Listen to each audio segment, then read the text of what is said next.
Okay, so basically we use the SpaceNavigator, like dual analog sticks, a couple of extras, but you start off, you know, kind of with the left analog stick, so moving forward is pushing forward like that, and moving backward is pulling back like that. This is in the plane of the desk? Yeah. That's parallel with the desk? Left like that, right is pushing to the right like that. So it's just sliding in the plane of the desk, okay.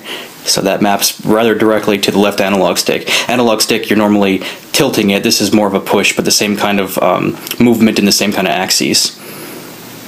So then with the right analog stick, you can tilt your view. So looking down, you'd push down like this, like tilting your head forward, tilting your head back like that. Get that from this angle. So get the dinosaur out of the way.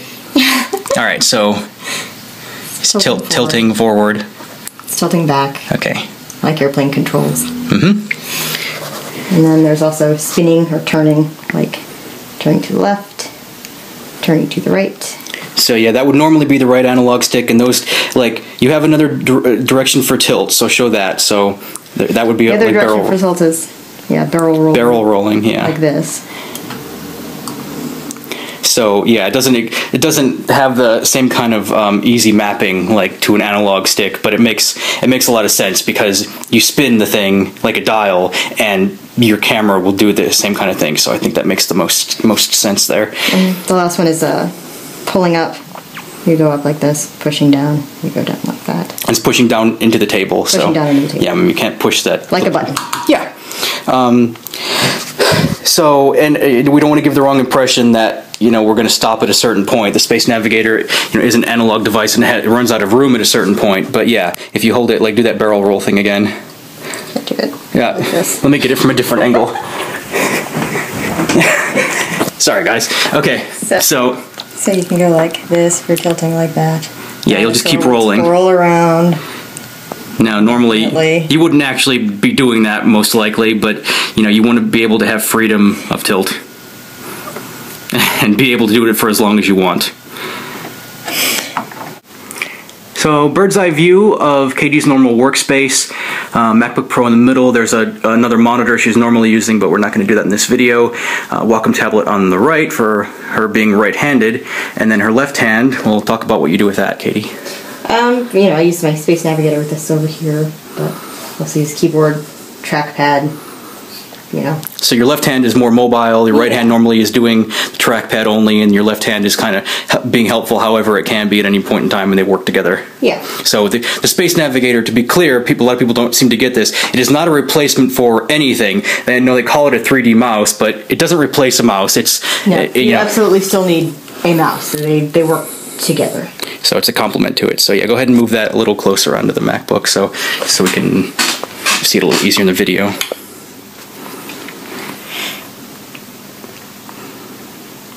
So talk about what you're pressing a bit. Yeah, I mean, really, you get used to it really quickly, and you can just move around however you like, but it's really, really simple. Like you demonstrated before, you push left, pan left, you push right, you pan right. But if that's what you were going to use it for, there'd be no point. You can already do that, and better with a mouse, you know. And pushing forward and back does that. But you can do these like, you know, in tandem like that. You can do it while you're spinning. I mean, its benefit is the combination of things. Yeah, being able to do all of this at the same time.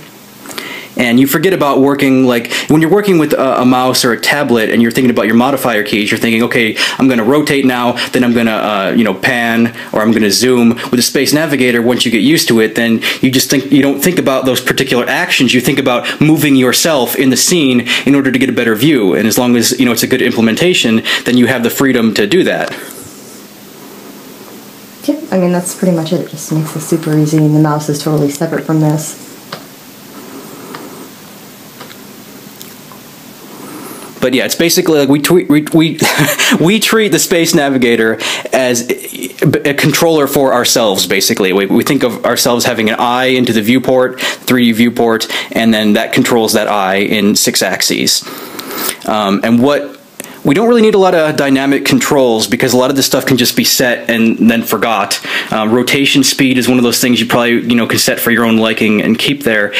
The reason that you would want to have translation speed control, however, is that different size of scenes would require different level of finesse at a certain range, because it is an analog device, but you run out of range. It stops at a certain place when it's centered, and it stops at the edges. So you want to be able to make it go, make that range be faster in translation or smaller, depending on different scales of what you're working with. And I want to show this. The SpaceNavigator is nearing 5 years old. My cat chewed through the cord, and I soldered it back together, and it worked perfectly. It wasn't too expensive. I think when we got it, it was 59 bucks or something, and then you have to pay an extra fee to be able to use it commercially. I don't think they have that anymore, but just a crazy small fee for what this can do. Yeah, I mean, it's basically indisposable. I've been spoiled. I can't be without it now.